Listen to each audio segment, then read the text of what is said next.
বাঁশখালীতে আদালতে নিষেধাজ্ঞা উপেক্ষা করে জোরপূর্বক টিন দিয়ে সীমানা প্রাচীরের অভিযোগ উঠেছে শিলকুপ ইউনিয়নের কয়েকজনের বিরুদ্ধে। বাঁশখালী পৌরসভা ৬ নম্বর ওয়ার্ড হাড্ডি মার্কেট সংলগ্ন আব্দুল মালেকের বসতবাড়িতে এই ঘটনা ঘটে। ভুক্তভোগী জানায় বিবাদীগণ স্থানীয় প্রভাবশালী, তাদের বিরুদ্ধে কেউ কথা বলার সাহস করে না। তারা বাঁশখালী উপজেলার সহকারী কমিশনার ভূমি উমর সানি আকন থেকে সময় নিয়ে গত 18 তারিখ ভোর 4 ঘটিকা থেকে 30 থেকে 40 জন লোক দেশীয় অস্ত্র সজ্জিত নিয়ে জোরপূর্বক আদালতে নিষেধাজ্ঞা উপেক্ষা করে দখল করে টিন দিয়ে ঘিরে বেড়া দিতে থাকে। এমত অবস্থায় আমি পুলিশ সহযোগিতা নিলে ঘটনাস্থলে পুলিশ এসেও কাজ বন্ধ করতে পারেনি। এ বিষয় নিয়ে আমি বাঁশখালী থানার অফিসার ইনচার্জ ও বাঁশখালী উপজেলার সহকারী কমিশনার ভূমি ওমর সানি আখনের হস্তক্ষেপ কামনা করছি।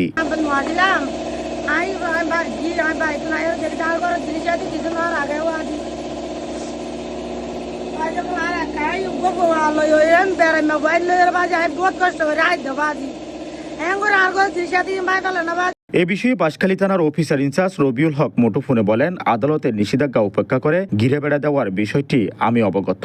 বিবাদীদের নোটিশ দিয়ে বিষয়টা জানানো হয়েছে। শান্তি শৃঙ্খলা বজায় রাখতে পুলিশ পাঠিয়েছি। তবুও বিবাদীগণ আদালতের নিষেধাজ্ঞা উপেক্ষা করলে তাদের বিরুদ্ধে আইনগত ব্যবস্থা গ্রহণ করা হবে।